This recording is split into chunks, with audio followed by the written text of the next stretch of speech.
नमस्कार दर्शक बंधु, आज मैं दाखिल खारिज के संबंध के बारे में बताना चाह रहा हूं। जैसा कि जब रजिस्ट्री हो जाती है तो रजिस्ट्री होने के बाद एक आदमी का नाम जो क्रेता है उसका दर्ज होता है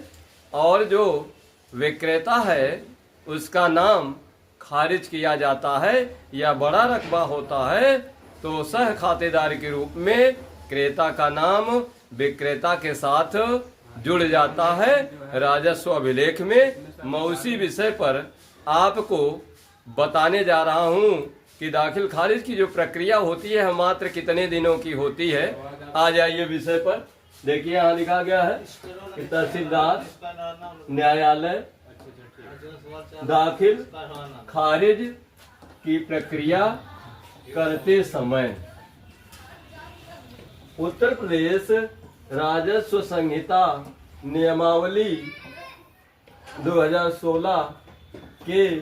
संवैधानिक बिंदुओं का अवलोकन करने के बाद ही,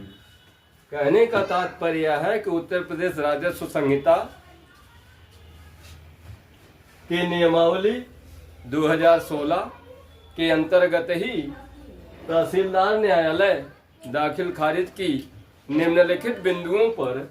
प्रक्रिया अपना करके दाखिल खारिज किया जाएगा। देख लीजिए पहला क्या बिंदु इसमें दिया गया है। पहला बिंदु है कि रजिस्ट्री प्रक्रिया संपन्न होने के बाद क्रेता धारा 34(1) के अनुसार ही तहसीलदार न्यायालय से स्वत्व का अधिकार मांगेगा। कहने का तात्पर्य है कि राजस्व संहिता नियमावली 34(1) के तहत क्रेता जो होता है, रजिस्ट्री करने वाला क्रेता, वह तहसीलदार न्यायालय से उस जमीन के स्वत्व का अधिकार मांगेगा। और दूसरा देखिए, दूसरा क्या है, क्रेता धारा 34(4) धारा 34(4) नामांतरण प्रक्रिया के तहत शासनादेश द्वारा जारी नियत शुल्क को जमा करेगा। कहने का मतलब यह है कि जब रजिस्ट्री हो जाती है तो वह तहसीलदार न्यायालय से दावा करेगा और साथ ही साथ 34(4) के तहत जो शासनादेश है उस दाखिल खारिज की प्रक्रिया के तहत जो शुल्क अदा करना है वह ऑनलाइन जमा करेगा। और इसके बाद तीसरा विकल्प देखिए, तहसीलदार न्यायालय धारा 34(2) के अनुसार सह खातेदारों को आरसी प्रपत्र 12 के माध्यम से लिखित सूचना देंगे व डुग्गी पिटवा कर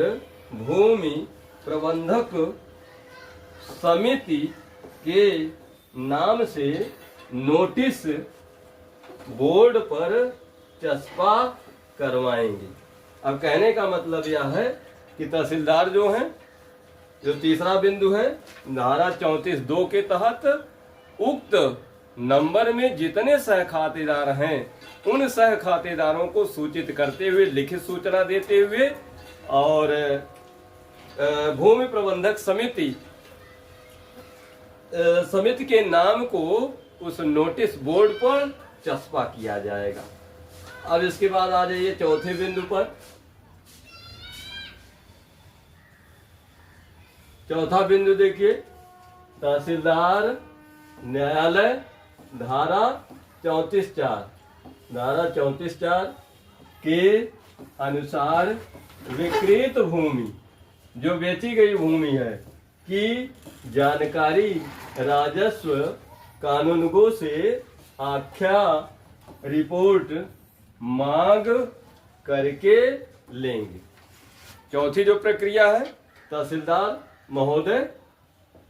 राजस्व कानूनगो से उस विक्रीत भूमि की जानकारी लेंगे। और पांचवा देखिए यहाँ है, तहसीलदार न्यायालय धारा 34(5) के अनुसार विक्रीत भूमि की घोषणा तिथि जारी करेंगे और यदि कोई आपत्ति नहीं है प्रस्तुत की होती है तो राजस्व कानून को रिपोर्ट व उपलब्ध साक्ष्यों के आधार पर 36(2) एवं 89(2) के तहत संशोधन करने का आदेश देंगे। पांचवें बिंदु में यही दर्शाया गया है कि तहसीलदार न्यायालय 34(5) के तहत विकृत भूमि की घोषणा तिथि जारी करेंगे और घोषणा तिथि जारी करके यदि किसी प्रकार की उन सह खातेदारों को घोषणा तिथि के द्वारा जारी करके सूचित करने के बाद यदि किसी प्रकार की कोई आपत्ति प्रस्तुत नहीं होती है तो ऐसी दशा में राजस्व कानून को की रिपोर्ट एवं उपलब्ध जो साक्ष्य हैं जैसे कि बैनामे की प्रति और जो उपलब्ध साक्ष्य खतौनी की नकल उस बेस पर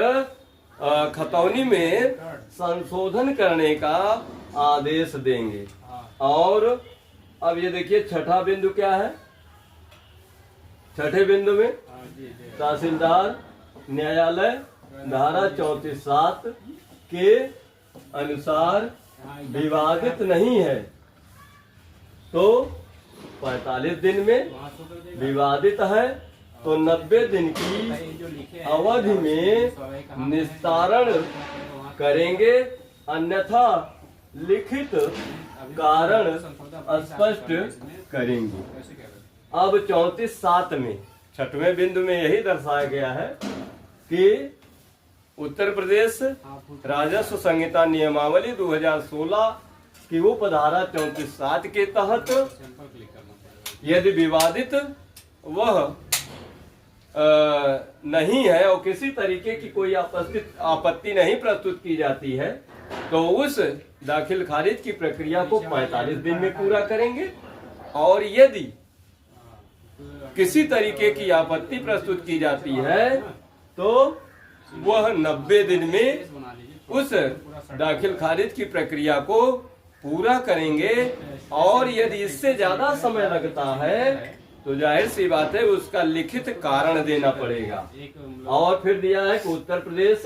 राजस्व संहिता नियमावली 2016 की प्रक्रियाओं का अनुपालन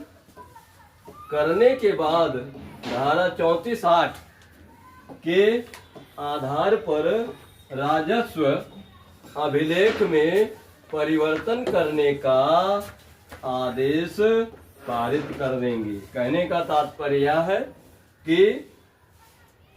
उत्तर प्रदेश राजस्व संहिता नियमावली 2016 की उपधारा 34(8) में स्पष्ट लिखा गया है कि उपरोक्त तथ्यों के आधार पर यदि किसी प्रकार की कोई आपत्ति नहीं प्रस्तुत होती है, ना ही किसी तरीके का अवरोध उत्पन्न होता है, तो ऐसी दशा में 34(8) के तहत तहसीलदार न्यायालय राजस्व अभिलेख में संशोधन करने का या परिवर्तन करने की संस्तुति कर देंगे। और इसके बाद देखिए यहाँ लिखा गया है नोट। नोट का मतलब महत्वपूर्ण बिंदु है, इसको जानना जरूरी है। यदि उपरोक्त नियमों का अनुपालन तय समय दिया गया है, अर्थात उत्तर प्रदेश राजस्व संहिता नियमावली 2016 में जो 45 से 90 दिन की प्रक्रिया का जो समय दिया गया है उस तय समय के अनुसार यदि दाखिल खारिज की प्रक्रिया संपन्न नहीं होती है तो ऐसी दशा में तय समय की धारा 214 के तहत, जैसे कि उत्तर प्रदेश राजस्व संहिता 2006 की उपधारा 214 में स्पष्ट लिखा गया है कि लिमिटेशन एक्ट की बाध्यता है दाखिल खारिज करते समय, अर्थात वही 90 दिन की प्रक्रिया है के तहत आप उच्च न्यायालय इलाहाबाद में अपील करके राजस्व विभाग के विरुद्ध अवमानना एक्ट 1971 के तहत कार्यवाही करा सकते हैं। अब कहने का मतलब है कि यदि उपरोक्त नियमों का अनुपालन करते हुए यदि तहसीलदार न्यायालय सही तरीके से दाखिल खारिज की प्रक्रिया संपन्न नहीं करते हैं, तो ऐसी दशा में आप उच्च न्यायालय इलाहाबाद में तहसीलदार न्यायालय के खिलाफ तो अवमानना एक्ट की कार्यवाही करा सकते हैं और पनिश करा सकते हैं। क्योंकि हमारे ही बगल का एक मामला था, उसमें आपत्ति कर्ता जो था विक्रेता से उसका कोई संबंध नहीं था बहुत दूर तक, लेकिन इसके बावजूद भी तहसीलदार न्यायालय उस मामले में दाखिल खारिज नहीं कर रहे थे। इसके बाद 6-7 महीने के बाद हम हाई कोर्ट अपने उस परिजन को लिवा कर गए, वहां से डायरेक्शन लाए और डायरेक्शन लाने के बाद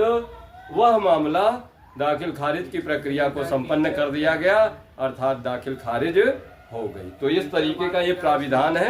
आप भी इस तरीके से यदि कहीं भी कोई भी विवाद दाखिल खारिज से संबंधित आपके जानकारी में हो, तो इस तरीके से आप न्याय प्राप्त कर सकते हैं और उस राजस्व विभाग के खिलाफ अवमानना की कार्यवाही करा सकते हैं। इसी के साथ जय हिंद, जय भारत।